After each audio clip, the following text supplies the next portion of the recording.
Hello, everybody, and welcome to Read Play Game, the tabletop roleplay game podcast where we discuss that same kind of game from every side of the table. I am Jess, and today for this episode, I was the rules lawyer. Hi, I'm Emma, and I was part of the theater troupe, the Rogue Theater Company. Hi, I'm Anish, proud member of the Rogue Theater Company, actor and thief.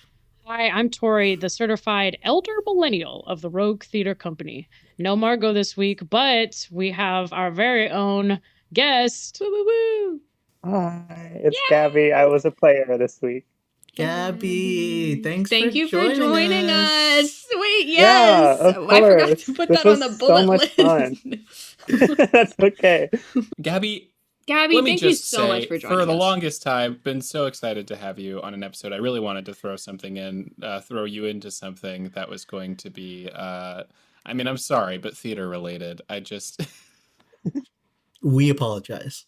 It's okay. I had a lot of fun. I had a really great time. It was a very cool setup for a game, I think. It to me was very in line with Tyler's, what are they called? Like gaming philosophies of like very accessible. You don't have to be an actor. You don't have to be familiar with roleplay games. It's where like coming up with a story together and just like chilling. Surprisingly, not a lot of role playing. It was just directing the broad strokes of scenes. And as somebody who loves role playing, I just thought it was so fun. Despite that, when you come up with crazy ass characters, like, bingo. It's like it is like Tyler's other game, like Single Unique Power, where you really are just kind of. It is a possible world. You're creating a game that is, or creating a world primarily over the game, and this one was a very specific world, though. It's like specifically like while Single Unique Power was you're kind of creating a broadly applicable world, and it's just these powers within this world that you've created. This is always a theater company moving through some sort of world in which they are stealing something, and it's different. It's very different than Single Unique Power. I don't want to say like better or worse because they're doing different things, right? Like I don't feel like I think that this will vary.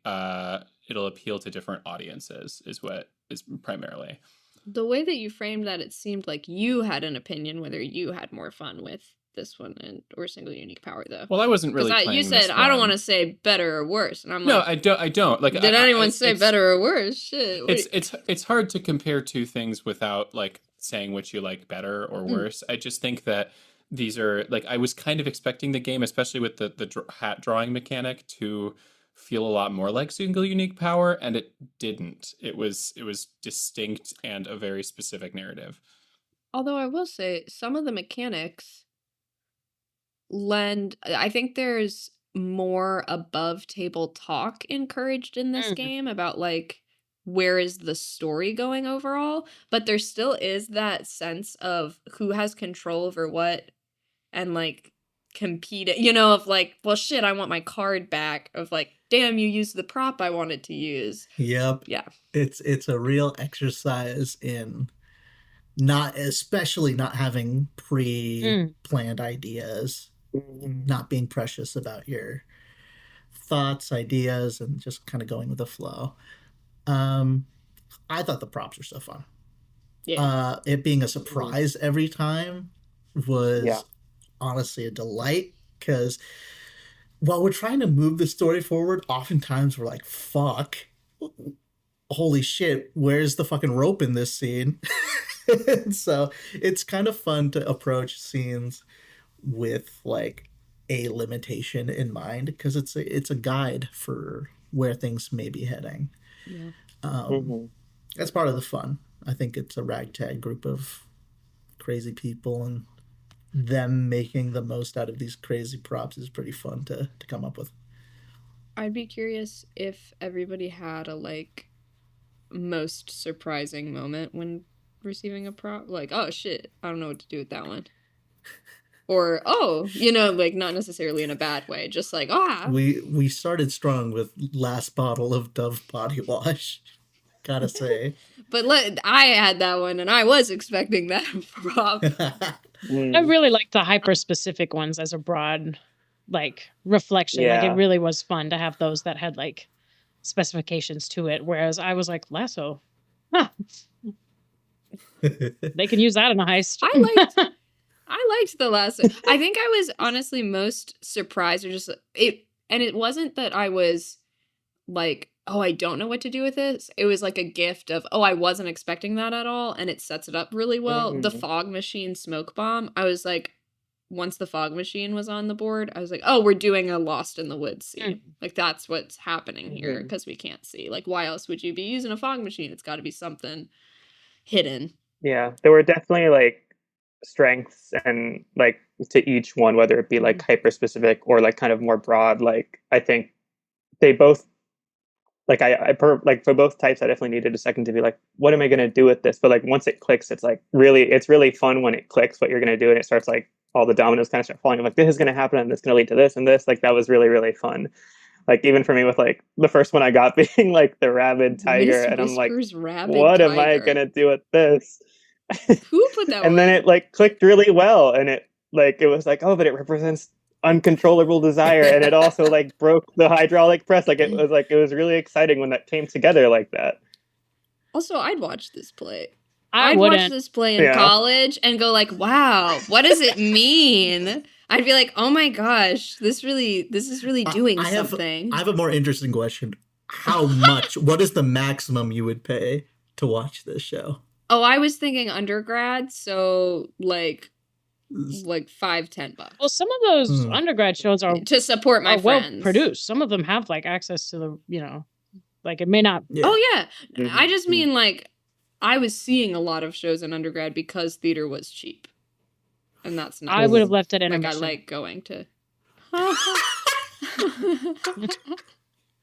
Enough. This honestly, to me, and I'm so sorry for our listeners, it like reminded me of Antigonic. Did anyone see Antigonic? I did, yeah. It like that kind of where it's like a very because Antigonic is Antigone, and then it's like a hyper modern experimental take on it. So it's like Antigone, but then there's a dance break, and it's like when we would do the little like Tyrone the Tiger Wrangler moments, I was like, what the fuck does this mean? But also, I know this play. I've seen this play before. I've seen this play before. I mean, well, because that's a modern adaptation of a really old thing, and like that's just how they were, and like throwing it into a modern adaptation, like it's kind of fun to see how those same little unexplainable, well, I mean they're explainable, but those kinds of moments will translate. And I mean there was a lot of visual scenes that I thought were very powerful, like the can you imagine in this desolate apocalypse waste, you've been here at least 25 years, this is the 25th year anniversary of the water tower, the very last bottle of Dove body wash is used in this out. Like that was very, I was like, oh my god, I would have chills when the lasso. But then you'd leave it intermission. Well, okay, because I was re-examining that. The lasso getting the parasol was a very like, ooh, you know, exciting tableau. I think the part of me that's wanting to leave it intermission is it just feels a little like, to your point, it's a morality play. And I don't know. I could just see it being done like, and it depends. Here's exactly what it is. It depends what role Poison is in. What role would you like to see Poison in?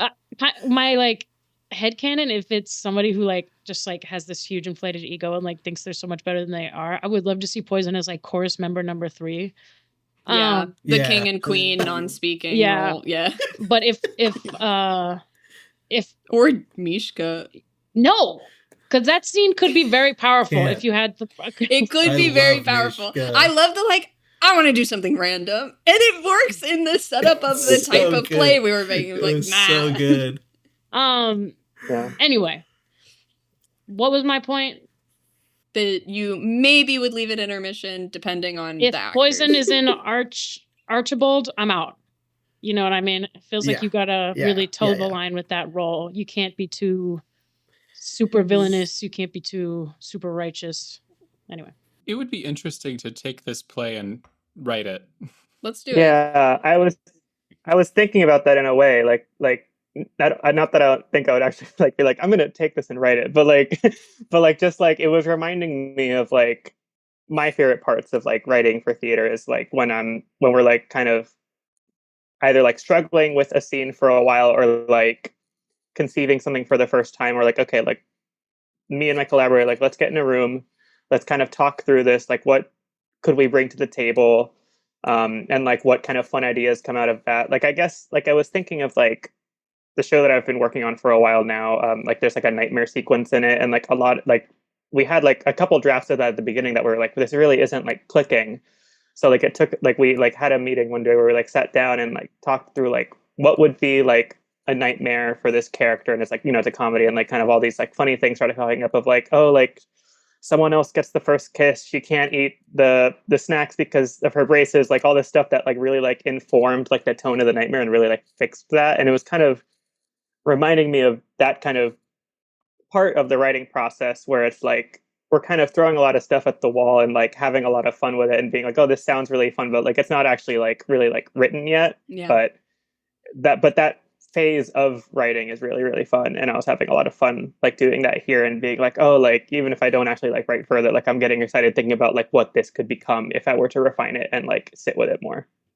I think that is a nice kind of recurring part of these kinds of games. I mean, especially with Tyler's because of his like literal theater background, but a lot of them are just like prompt generation. They're like improv games. They're stuff like that. So they are like taking that level of that level of inspiration and stuff. And like you were saying, like you do it with collaborators. This is making it a like the collaboration part built in because you do come up with such like there's infinitely more for each person you add. There's infinitely more like input you could get from interpreting different prompts. And so like hypothetically you could play a game like this by yourself and you might get a more like cohesive story or like a more like logical thing that flows. And a lot of times games like these can feel like you clicked like fantasy name generator and you got some stuff and it like doesn't really seem like it works that well sometimes. But I think that it being a conversation makes it so much more interesting in the way the voices blend. And like so many different directions and people passing around the control of that. And I thought that really definitely showed with all of you guys because I think that, you guys had different goals with the ending in mind. And I think that to me, this was just very, if it was put on a play, if you wanted to incorporate the heist aspect, it's got a very like noises off, farcical sort of involvement as well. Just narratively. I don't know that I had goals for the end of the play. Oh, I'm trying to have a brain blast. Because that elevator service repair theater company, that lady wrote something that we did at UNC, and I totally texted y'all about it, but I can't remember what it was. Yeah. So that's elevator repair service. She's in that. Yeah. So anyway, sorry. Anish, did we get to your thought? No, but I also had new thoughts because of those thoughts. And you at least have the original thought written down. Yep. So we can return to it. Love it. Kind of piggybacking off that, like, this is, I think, another accessible game. Like, take off the bookshelf. Anybody who is or isn't familiar with theater, regardless, is familiar with, like, heists, at least, And since, like, there is that collaboration, that like writers group kind of quality to it, I think it really is a good exercise for people who are getting into the hobby and people who have been playing the hobby for a while to like touch base, communicate, and give permission to like direct where you want things to go. I love how in the second act you have agency over where you can take the story, but only to a certain degree, And so that can be a discussion with people, like, where do we want to take it? And getting on the same page or just kind of like agreeing on that. You can just like, it feels collaborative in a way where in the first part of the play, you don't have control. And in the second part, because of that lack of control, you've built out a story and then you have your hands on the wheel, and it makes for a better cohesive story, at least in my mind. In that sense, also, like, it puts us in this game specifically puts us in the seat of the audience more than it does the playwright, because I guess at least in that beginning part, but because you are able to you are just finding out what happens as it goes. And you don't know what the plot is going to be, and because like you guys had several moments where you're like, oh my god, like, or like it was tense, or like it was like, that's crazy that this is happening now, because like you can set up the scenes, but like it's interesting putting the scenes, like the outcome of the scene, up to chance, I think. Those were the most exciting parts. I almost found myself defining success and failure in terms of the play less as does it fit the story and more as is the audience enjoying it. And like I guess you could say if a story is disjointed and you're not sure what the message is, you're probably lost and not enjoying it. And if you are following, like it maybe is a similar metric, but that's what I found myself like equating it to, is like, are we losing the audience? Because I mean that intermission, that's why I leave, I think, during intermission, is because it ended with a nothing burger. Why am I coming back? And that, I think, was a product of us doing a morality play. I don't think that that's necessarily the design of the game. Right. Like, I think that Agree. the design of the game is, more like actors' objectives. I really enjoyed the game, That's to be your clear. objective. What do you want? Yeah. And part of why I started the game like that, of like, okay, there's audience interaction, is because I saw in the list of potential props somebody wrote an audience participant, which is really slay, and I was like, oh shit, let's get the audience in on that this. rolling early. 100%. Nice. I always want that. Yeah, I think there's several perspectives you can have going into this, and I think at different times we had different ones, where you could have like writing from the or like making whether defining success and failure by the audience's reaction, including the Duke or whatever, defining it by the success of it distracting from the heist or its relation to the heist, which I think it is supposed to exist mostly independent of, and then just thinking about it, like you were saying, in terms of the actor's objectives and like from a playwright's perspective, right? Because a playwright is writing for the play more than the audience a lot of the time. Maybe not all the time, but like I think that it seems like it's written where it is supposed to be just like the generation of the story, and then it's like the parallels of that. But I don't think it's necessarily fully wrong to think of it in the way of the audience's reception or the way it grabs people. I think what's interesting about that is specifically when you are doing monologues as a form of theater, like when the character is alone on stage or steps aside and directly talks to the audience, there is a sort of thing, an objective that they have from the audience. They're not talking without purpose, they need something from them. At least that's what I paid $20,000 to find out from my education. So I would hope that's true. I just remembered something of like my freshman year, I was in a show called Distracted, and I was the main character and the like narrator. So I didn't leave the stage, and I was constantly talking to the audience. And I remember there's a class that if you go to a show, you get a bunch of extra credit. And so a bunch of people were at that show because it was the first of the season that were not at all interested, that were like hanging out.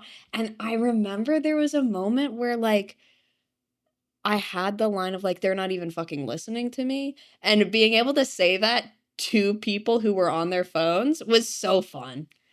Like that was like, it really added something of like, oh, I want something from the audience. Actually, right now, they're pissing me off. Yeah. And the way that can interact with the heist itself, like the people in the audience, is this a meta theatrical performance within a play, within an RPG, There's levels to this shit. Give over the play. Give over the play. I do have something to discuss. I've been sitting on it for a while. It has something to do with what you were talking about, Tori, which is like our concept of success and failure and the idea of like objective and goals, an interesting like place I found myself in is that there's, if we are to define by the game's rules, success is one step towards comedy, which is at the end of the play, everybody's happy, gets what they want. If, well, is there a way we define comedy Well, like there's differently? villains Oh, 100%. in comedies. Yeah, so That's they don't get that, what they want. Yeah. that's sort of my exact point that I'm bringing up. If your lead is the villain, which is a mechanism for trying to advocate for tragedy and conflict, why is success for the villain closer to comedy? Like, that is an interesting snag I encountered during the game. And like, I feel like I would want to like purpose, like if I had the option like act 1 to be like, I'm going to use an extra prop to put it towards tragedy. Here's my thought on that. Please. And this is a game design thought, not that is a really interesting thing that you are saying. I think since good stories should have conflict, I bet it was simply a streamlining effect of like, I think it would make sense to have a job of like, if the lead is the villain, then like have the success go towards failures and vice versa. And then I bet it was like, that's too much to balance. Too complicated. Like too complicated. So I want like, that might be a fun way to play it, you know, like it's the type of thing of like, now I'm thinking about Dutch Blitz of like when you teach someone a new game that has a lot of rules, or like if you play a game that has a lot of house rules, you usually show them the like basic form. So with like Dutch Blitz, I teach the basic and then I add stacking. I'm like, don't worry about stacking at first, but then later you're gonna want to worry about stacking. So that feels like an enrichment of the game that would be really fun, but it might be a lot up front to handle. I had that same thought, Anish. I think it was during Archibald's cigarette scene where it was like, I think they should have been swapped. Maybe like if it's a success which leans towards comedy, then the gag should not work and he should have to do a silly death because the thing misfunctioned, versus if it failed, the flames do go up because that's more dramatic than it is comedic. I think I had that same thought that you were having, and so it just would have been a extra step of, if it's blank, is that lean more toward comedy? Or, but I mean, I think we had so much, for me sometimes, especially starting it was a lot of, okay, well, what's the conflict, what's the goal, to the point where sometimes like I was like, I don't know if we need to be start stopping so much. So it would have just been an extra start stop. But I totally understand what you're saying, because I think I had the same thought at one point where it's like, well, these maybe should be switched. Yeah, and I think it's one of those things where like, I think it's a snag when it comes to language. Yes. Like comedy itself, the way we're defining comedy within this game, like in text, is by the Shakespearean definition, we are ending it with good fortune, majority successes. And tragedy is ending in bad fortune.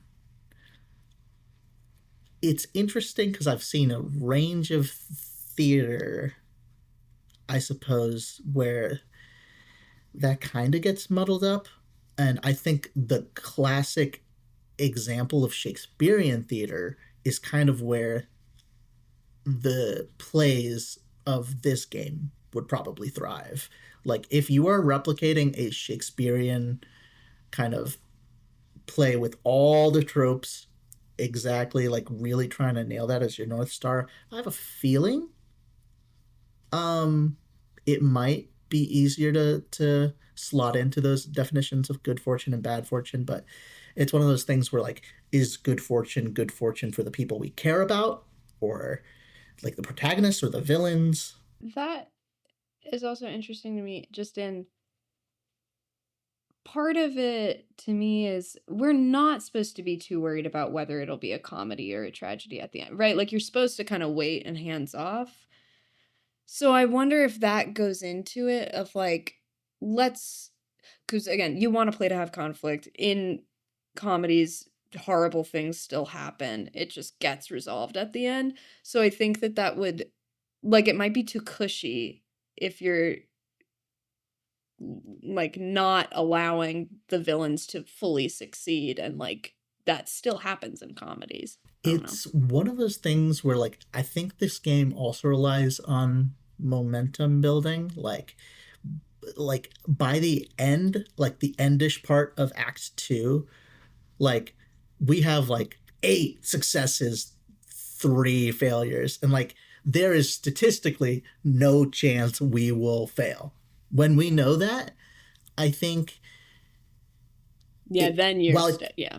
yeah, while it would be interesting in like a scene with like the kite thing, for example, near the end, like I considered, using a prop in Act One to like make it tragic, but I feel like it would disrupt the thing that we were creating together. We have that agency, but I think since it's a game that is kind of about like the group directing where things want to go, that conversation at intermission is really important to get people on the same page. Yeah, in that sense, I think Act One is kind of part of the setup of the game. Yeah. Yes. Like, because then by Act Two, when you've had that conversation, you like already have an idea of the trajectory, and so like you can make a more informed decision. I agree with what you're. Yeah. Do y'all want to hear my tragedy ending? Yeah. Which also, listeners, we just had a very fun game on our Patreon, Rom-Com Drama Bomb, where the ending was literally up to a coin flip, pretty much. It was one thing or it was the other, and we left it up to fate. So that was a very fun hold your breath moment at the end. You should check it out.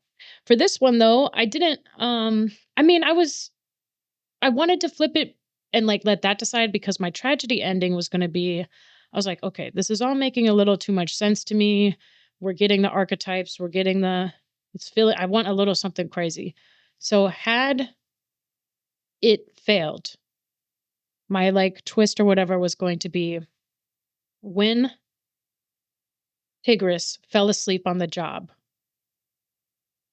Princess Dove's betrothed at the time was murdered in whatever like slaughter that had happened while Tigris was asleep. Shit. And so she actually has known who he is this whole time and wanted to get close to him in order to get revenge. And then the ending of the story is kind of like revenge begets revenge, blood begets blood. Wow. Anyway, so that was going to be the ending. But it felt a little like I didn't want to make it too like edgy, we have a twist and it's whatever. That's kind of slay. I don't know. So if it had flipped that way, that's what I was going to do. But it, to your point, like the group story that it felt like we were telling leaned more towards the comedy resolution, And here's the like, if you're playing at a table that is less like, oh, here's where you're leading, and someone did that, and then you're still in comedy, it's like, okay, great. So there was a character in the crowd that was flying the kite who in this final, like, then how does it wrap up in a comedy and he finds love elsewhere and forgiveness elsewhere? You find another thing to do. I agree with 100%. The randomization. Yeah. It's just a big leap, I think. Yeah. And it can be scary.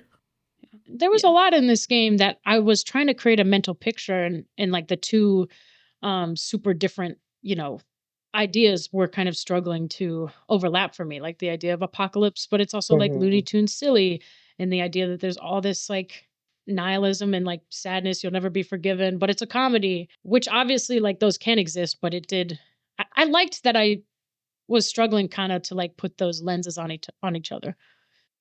Yeah, it's like how, I mean, you got like, even in tragedies, you got like the fool character coming out and having some like, I mean, well, not even just comedic relief, but like lighter, I guess it is literally comedic relief in a lot of the Shakespeare stuff. And then comedies having just a really like, whether it's like a depressed character or just like an extreme moment, like obviously, those sometimes are nice like accent to the opposites quote unquote. And not that they really. I mean, that's the point. They're not really opposites. If you're not fighting for the happy ending, then there's no point in the happy ending. You know, like if there's not actual fear of failure in the storyline. I'll tell you why else You I know. leave at intermission. Because the coolest part of the show was in scene 2. Rabid tiger that you're trying to You're like, where's the tiger trying again? to keep Bring hold it of back. on stage. I mean, that is shocking. I'm on the edge of my seat. That's danger. That's When they bring the kite out It's the like- next time, it's like, where's the fucking tiger? That's 30 plays. That's very 30 plays. Yeah. I was getting that vibe a lot too of like kind of a lot of my favorite aspects of like doing neo-futurism and stuff. It was just like I was getting that sense a lot too, which was really nice to kind of feel like that element of collaboration with it, with just like how it's so easy for some person to be like, oh, well, what about this? And then like it really informs like your whole scene in this case, or like piece if it's like a 30 plays kind of neo-futurist play contained thing.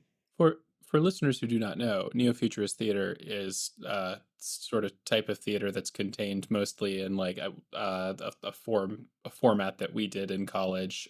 Some of us were in, I guess, yeah.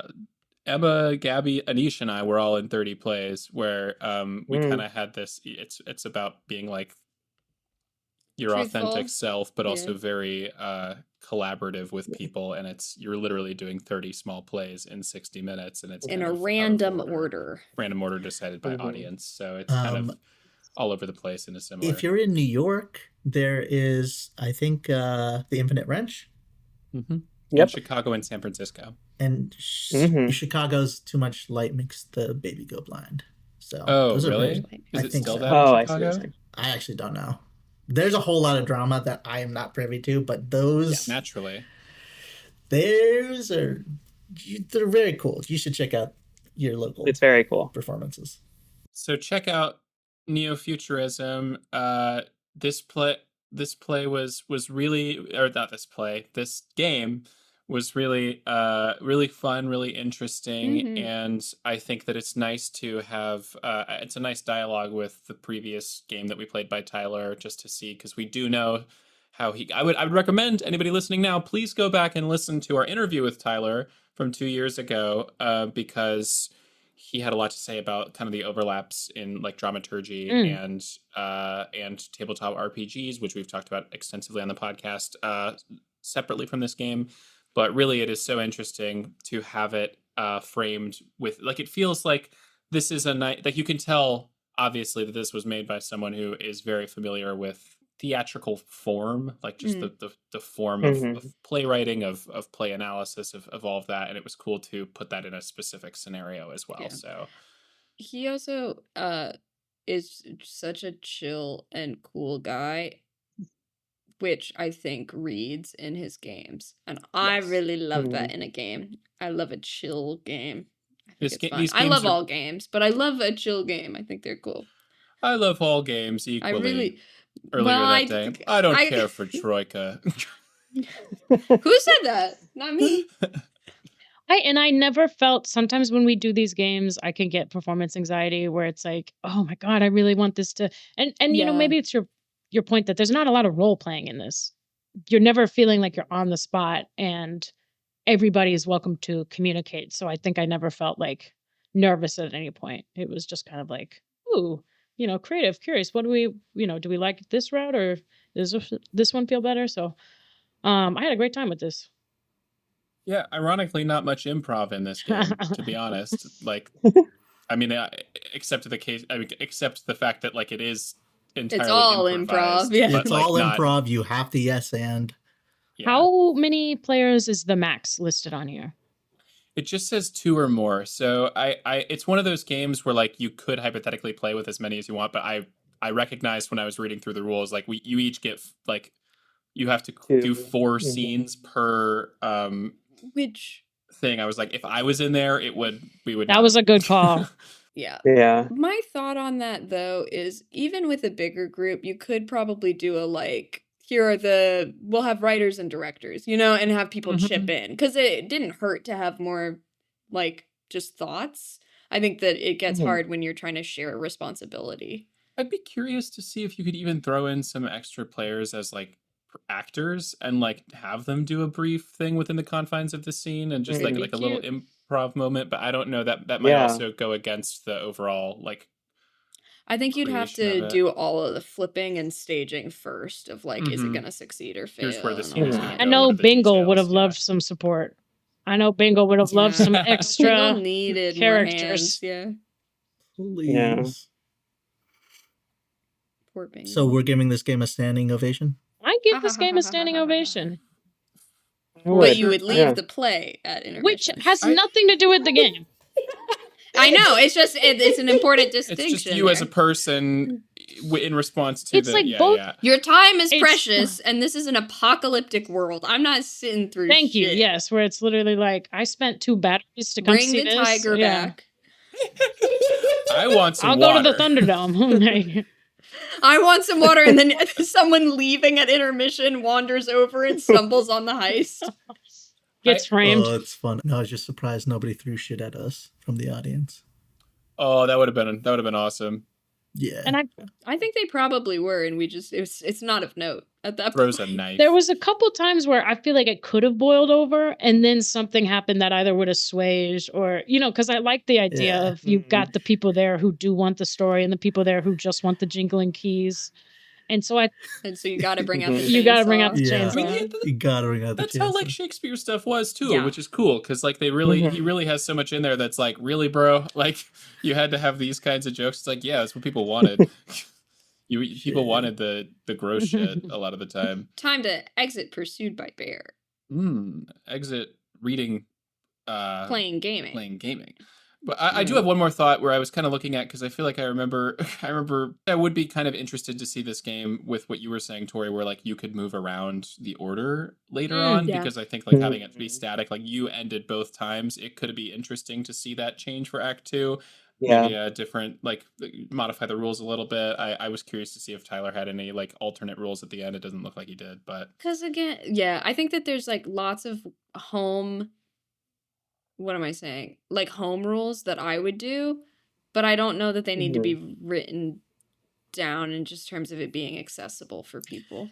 Yeah, this is like a very succinct, clean rule book. Like, I mean, how many pages I is think it? there's an inherent permission. It's like 25. It's. I mean, that's the Possible Worlds games. That's what you get bang for your buck there. And that's true with like a lot of these world building games. They're like very succinct. It's nice. Yeah. And easy to follow. Yeah. Just out of curiosity, how did you choose the order we were going in for the scenes? I was on stage, and then it's just visual I just went for you, clockwise right? on my I screen. see. All right. Any last thoughts? Gabi, would you like to say any last thoughts you have on the game you don't have to, no press. Or you any can thoughts also on just us. talk. Yeah. Yeah, talk us. Who was your favorite? Yeah, who's your favorite? Tell me I'm good. No. This is evil, what we're doing. Unplugs the Wi-Fi. Yeah. Shut the computer. No, I did have a lot of fun with the game. I'm really glad. I was telling with the game, Tori, not any of you. Not any of you, no. But no. I had a lot of fun with the game. I had a lot of fun with all of you.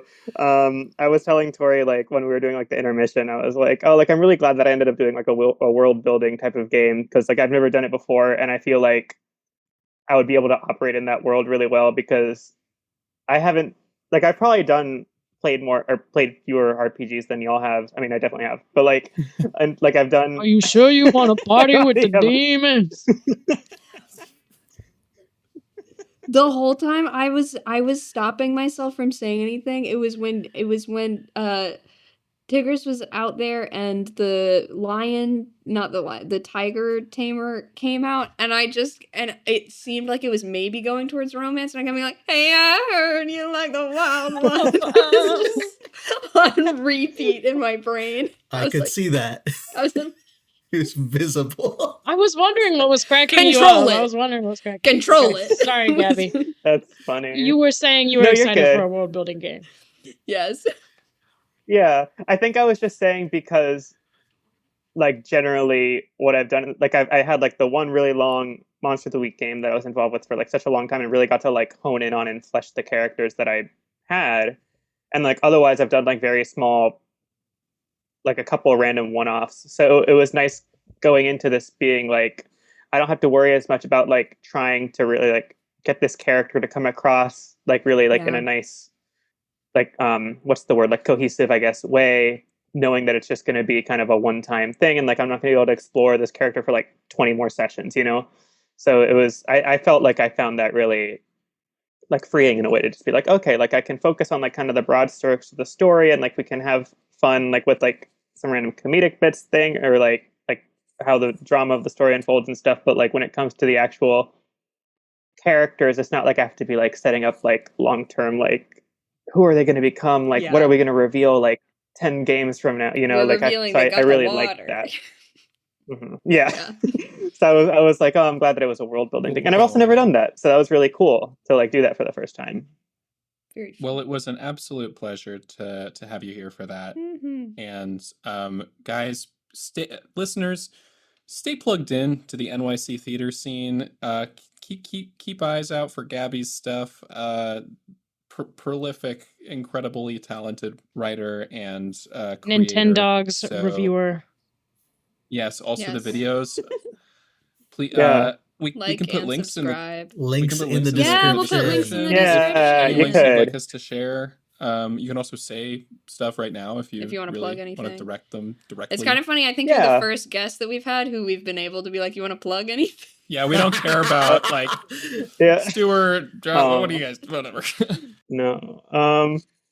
Yeah, I mean, I guess if y'all want to like check out the YouTube videos I don't do them that often, but like I try to upload like at least once or twice a year. So it's G's Game Guides right now. I might change it to Gabi's Game Guides soon, but one or the other, if you look one of those up, it should pop up. And then I guess just Gabi Gibboney is like what a lot of my theater stuff is going to be under in the future. We'll see. I don't have anything like specifically coming up. We'll see, because I've applied for some things. There's like a chance that something might pop up. We'll see, because I guess I don't know how much to go into, but you know, you never know with theater. You apply for keep your eyes peeled. I guess the main show I'm working on is Brace Yourself, a Musical Apocalypse. If you see that title anywhere, that's the show I'm working on as the composer, and I'm also like involved with the story, and like I did some additional lyrics and stuff. So I've kind of got my like on all the different parts of that show. I'm working on that, but yeah, and I'm sure I will work on other stuff too. So yeah. And for that one, you guys are going to want to be watching it and not pulling off a heist during it, because you're going to be engaged and locked in. Yeah, the heist will fail.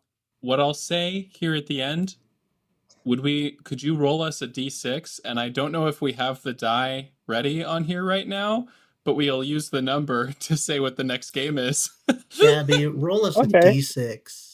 But don't tell us until later like when a we have the thing D6, ready. like a D6. Like have we done that? Have we done that before? Are you I don't think we have. No, you came up with that. Yeah. I'm feeling so fly. Like fly like Mods, make this edit. Mods, make this remix.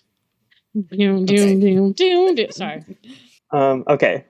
I'm gonna roll. Should I just tell you all the number that comes out? No, do it in charades. Well, it's funny because we're gonna get the number, and then one of us is gonna remember, and when we're setting up the table, it'll be like, I think that one should actually be in the fourth slot. LOL. Yeah, that's a good point. I mean, like, okay, we had some. Just roll us a d6. Like, we'll figure it out. Just roll us a d6 and remember it for a month. I rolled the number. I remember it. Yay! I can let y'all know whenever I need to let y'all know, I guess. Okay, everyone take your headphones off. Say it.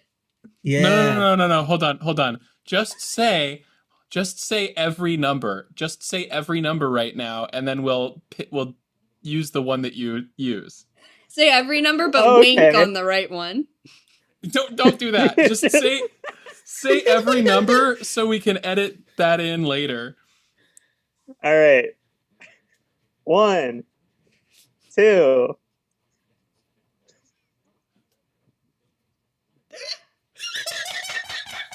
Kindergartner's final exam.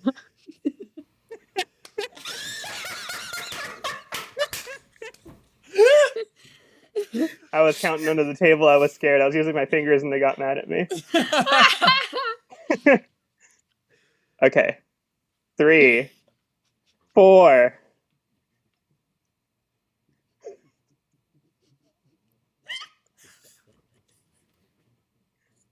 5, Aw. 6. Yay! Okay, thank you. Ah, Okay. thanks so much for Anisha sitting on and I our gotta- table. We'll see y'all later. So true. Add another one of those.